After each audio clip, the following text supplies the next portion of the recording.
Le Bénin et les pays de la CARICOM partagent beaucoup de choses en commun. Nous avons la même histoire, cette histoire qui a été marquée par la traite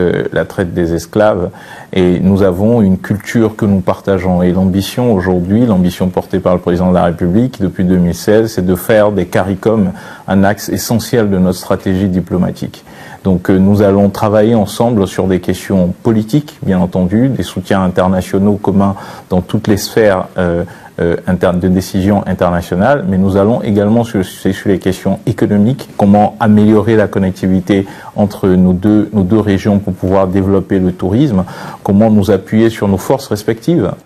Le Bénin est un grand pays agricole. Nous avons lancé une grande politique d'industrialisation et de transformation agricole. Donc c'est autant de connectivité, autant de connexions que nous voulons développer avec les pays des CARICOM, en nous appuyant bien entendu sur ce que nous avons déjà en commun, c'est-à-dire une culture que nous partageons, une histoire que nous partageons et surtout des valeurs que nous avons en commun. Quand on crée de nouveaux marchés, quand on ouvre de nouvelles portes, c'est forcément pour permettre aux entrepreneurs et